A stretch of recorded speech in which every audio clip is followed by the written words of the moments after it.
एक समय की बात है, जंगल में एक टुनटुनी नामक चिड़िया कॉटन कैंडी लिए जंगल के एक चौराहे पर बैठी हुई थी। सवेरे से शाम हो गई थी, पर अब तक टुनटुनी चिड़िया का एक भी बुढ़िया का बाल नहीं बिक पाया था। ये देखकर टुनटुनी चिड़िया बहुत उदास हो जाती है।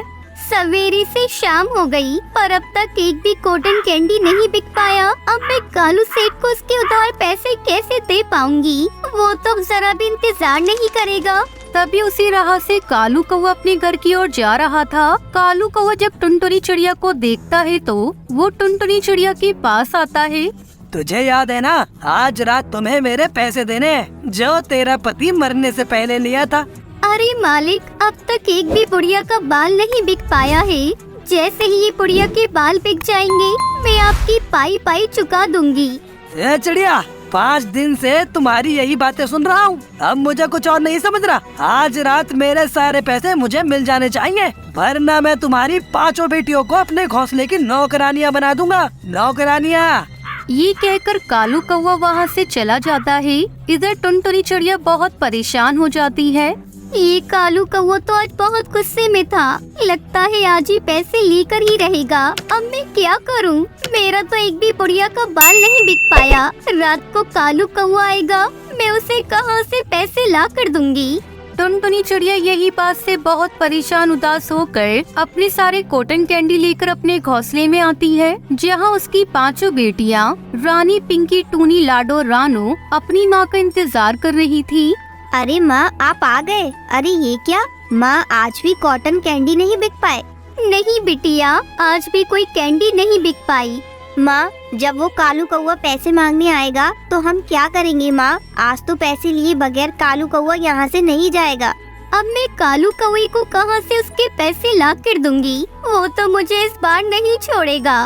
माँ, आप चिंता न करिए, हम कुछ न कुछ करते हैं। रोइए मत, हम समझाएंगे ना उस कालू कौवे को। नहीं नहीं बिटिया, वो कालू कौवा आज ही मुझे धमकी दे गया है कि अगर आज रात मैंने उसके सारे पैसे नहीं दिए तो वो तुम 5 बहनों को उठाकर अपने घोंसले में ले जाएगा और अपने घोंसले की नौकरानी बना देगा। क्या? नहीं नहीं माँ, हम आपको छोड़कर कहीं नहीं जाएंगे माँ। बस कुछ ही समय में वो कालू कौवा यहाँ आता होगा। बच्चों, आप सब यही घोंसले में बैठे रहो। मैं पास वाले पक्षियों से कुछ मदद मांग कर आती हूँ। शायद कोई पक्षी हम गरीब की कुछ सहायता कर दे। तब तक आप लोग कमेंट में बताएं 10-5 कितने होते हैं। टुनटुनी चिड़िया उड़ते हुए वहाँ से चली जाती है। इधर 5 बेटियाँ अपनी माँ की परेशानी देखकर बहुत रोने लगती है। आज तो माँ सच में बहुत परेशान है। अब हमें कुछ करना होगा। हमें कैसे भी करके माँ को इस समस्या से बाहर निकालना होगा। 5 बहनें आपस में बातें कर रही थी। थोड़े समय बाद टुनटुनी चिड़िया भी निराश होकर अपने घोंसले में वापस लौट आती है। तभी वो कालू कौवा अपने कुछ साथी पक्षियों के साथ टुनटुनी चिड़िया के घोंसले में प्रकट होता है। ए चिड़िया, चल तुरंत मेरे उधार के पैसे निकाल। सुनिए, मेरी माँ के पास एक भी पैसे नहीं है। अगर आप हमें कुछ समय की मोहलत दे दे तो हम आपके सारे पैसे लौटा देंगे। 5 दिनों से पैसे मांग रहा हूँ, पर अब तक मुझे पैसे नहीं मिले। अगर तुम्हारी औकात नहीं थी तो तेरे पिता ने क्यों मेरा धन उधार लिया? मैं कुछ नहीं जानता, मुझे मेरे पैसे चाहिए, वो भी अभी इसी समय। भाई, मेरे पास इस समय एक भी पैसे नहीं है। अरे चलो, इस चिड़िया की 5 बेटियों को उठाकर अपने घोंसले में लेके चलो। जब पैसे आ जाए ना चिड़िया, तो पैसे देकर अपनी बेटियों को ले जाना। कालू कौवे के सारे साथी पक्षी टुनटुनी चिड़िया की 5 बेटियों को पकड़ लेते हैं और उन्हें अपने साथ ले जाते हैं। टुनटुनी चिड़िया वही घोंसले में बैठकर रोने लगती है। देखते ही देखते सवेरा हो जाता है। इधर टुनटुनी चिड़िया की 5 बेटियाँ उस कालू कौवे के घोंसले में नौकरानियां बनकर काम करने लगी। इधर टुनटुनी चिड़िया अपने घोंसले में बैठकर रो रही थी। मुझे अपनी 5 बेटियों को सही सलामत उस कालू कौवे के कब्जे से छुड़ाना होगा। मुझे कहीं से भी पैसों की व्यवस्था करनी होगी। टुनटुनी चिड़िया सारा दिन इधर उधर घूमती रहती है। टुनटुनी चिड़िया एक पेड़ की डाली पर जाकर बैठ जाती है। तभी कालू कौवे के एक साथी पक्षी अपने साथ कई सारे पैसे लेकर वहाँ से गुजर रहा था। तभी उसे ठोकर लग जाती है, जिसकी वजह से उसके साथी पक्षी के हाथ में रखे सारे पैसे जमीन पर गिर जाते हैं और पक्षी वहीं बेहोश हो जाता है। ये देखकर टुनटुनी चिड़िया तुरंत वहाँ आती है। अरे, ये तो उस कालू कालू कौवे का साथी पक्षी है, पर ये तो बेहोश हो गया। इसके पास के तो बहुत सारे पैसे जमीन पर गिर गए हैं। मुझे इसे उठाकर कालू कौवे के पास ले जाना होगा। टुनटुनी चिड़िया वो सारे पैसे और पक्षी को उठाकर कालू कौवे के घोंसले में आती है और कालू कौवे को वो सारे पैसे दे देती है और पूरी बात बताती है कि कैसे उसका भाई बेहोश हो गया था। चिड़िया बहन, आप मेरे साथी पक्षी को उठाकर यहाँ लाई और मेरे सारे पैसे भी मुझे लाकर दे दिए। आप चाहती तो ये पैसे भी रख सकती थी, फिर आपने ऐसा क्यों किया? आपने क्यों नहीं रखे ये पैसे? भाई, किसी का हक मारने से कभी खुद का भला नहीं हो सकता। हम लोगों को हमेशा मेहनत से ही हर चीज कमानी चाहिए। टुनटुनी बहन, आपकी बातों से मेरा दिल पसीज गया है, इसलिए मैंने ये तय किया है कि आज से आप और आपकी 5 बेटियां मेरे घोंसले में ही रहोगी, मेरा काम करेंगी। बदले में आपको कई सारे पैसे, भोजन, हर चीज दूंगा। ये बात सुनकर टुनटुनी चिड़िया बहुत खुश हो जाती है और सब एक साथ रहने लगे। शिकंजी ले लो शिकंजी, नींबू सोडा से बनी शिकंजी। शिकंजी ले लो शिकंजी, नींबू सोडा से बनी शिकंजी। सुंदरवन के जंगल में बंटी कबूतर अपनी पत्नी टुनटुनी चिड़िया के साथ रहता था।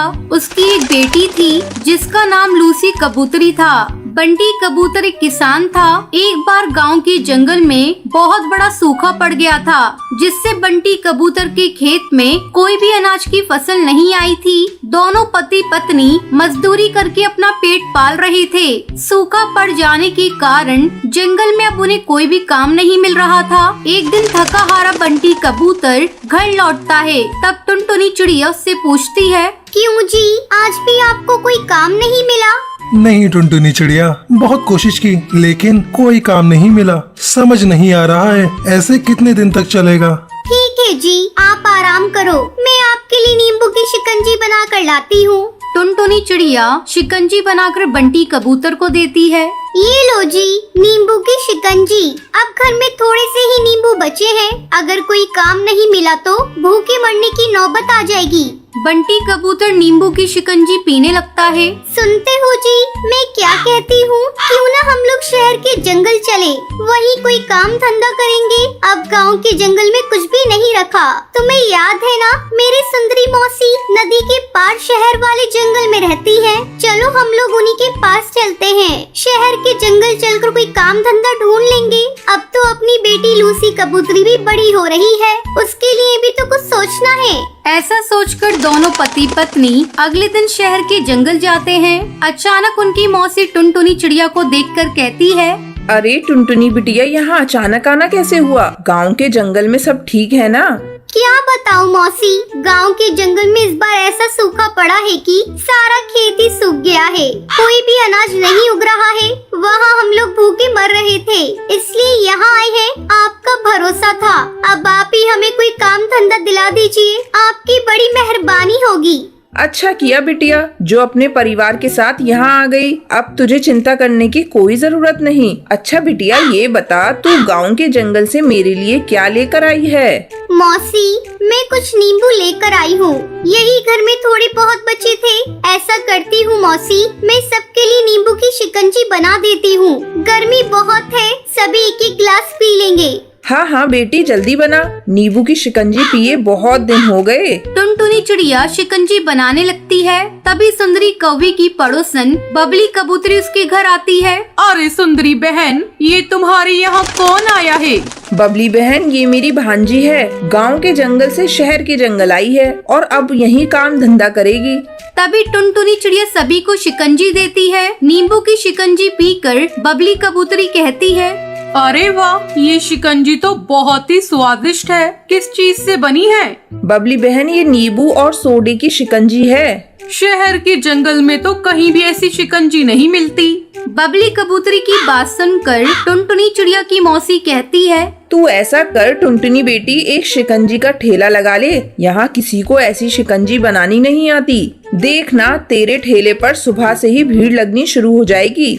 टुनटुनी चिड़िया और बंटी कबूतर को ये बात पसंद आ जाती है। अगले दिन वो सुंदरी कौवी से थोड़ा उधार लेकर अपना ठेला लगाते हैं और नींबू की शिकंजी बेचने लगते हैं। शिकंजी ले लो शिकंजी, नींबू सोडा से बनी शिकंजी। शिकंजी ले लो शिकंजी, नींबू सोडा से बनी शिकंजी। टुनटुनी चिड़िया की आवाज सुनकर उसके ठेले पर हरी काकी आती है।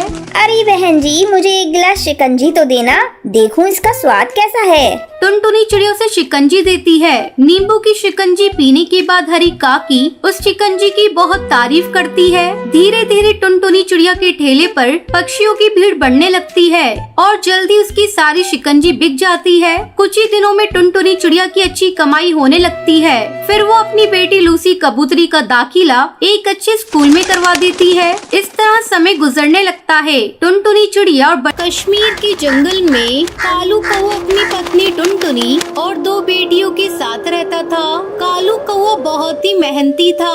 वो कश्मीर के जंगल में मूंगफली बेचा करता था। इस काम में उसकी पत्नी टुनटुनी चिड़िया उसका हाथ बटाती थी। एक दिन जब कालू कौवा मूंगफली बेचकर घर आया। क्या बात है जी, कई दिनों से देख रही हूँ, सुबह जब तुम मूंगफली बेचने जाते हो तो खुश दिखाई देते हो, लेकिन घर लौटते हो तो उदास दिखते हो। ऐसी क्या बात है? क्या आजकल मूंगफली का धंधा अच्छा नहीं चल रहा है? अरे आसपास अब और कोई मूंगफली बेचने वाले आ गए हैं, इसलिए मेरी बिक्री बहुत कम हो गई है। समझ में नहीं आता घर का खर्च कैसे चलेगा। तभी उसकी बेटी भूरी चिड़िया वहाँ आती है। पापा, कल मेरे टीचर ने आपको स्कूल में बुलाया है और मेरी फीस जमा कराने को बोला है। 2 महीने से मेरी फीस जमा नहीं हुई है। ठीक है भूरी, तू कल जा स्कूल और अपनी टीचर से बोल देना, मैं जल्द ही सारी फीस जमा कर दूंगा। अब हाथ पर हाथ रखकर बैठने से कुछ नहीं होगा जी, हमें कोई दूसरा धंधा करना होगा। इस तरह कुछ दिन बीत जाते हैं। कालू कौवे की मूंगफली का धंधा बिल्कुल ठप पड़ जाता है और घर में खाने पीने की तंगी होने लगती है। कुछ दिनों बाद रक्षाबंधन का त्योहार था। टुनटुनी का भाई गोलू चिड़ा अपनी बहन से राखी बनवाने उसके घर आता है। क्या बात है दीदी, आज रक्षाबंधन का दिन है, तुम इतनी उदास क्यों हो? और जीजा जी कहाँ हैं? कहीं दिखाई नहीं दे रहे हैं। तुमसे क्या छिपाना भैया, आजकल हम लोग बहुत बड़े संकट से गुजर रहे हैं। इनका मूंगफली का धंधा पूरी तरह से ठप हो चुका है। अब समझ में नहीं आ रहा कि कैसे घर चलेगा। भूरी और बुलबुल की पढ़ाई भी छूट गई है। घर में जो भी थोड़े पैसे थे वो भी खत्म हो गए। मन करता है अब मूंगफली का धंधा बंद करके कोई दूसरा धंधा शुरू कर दूं।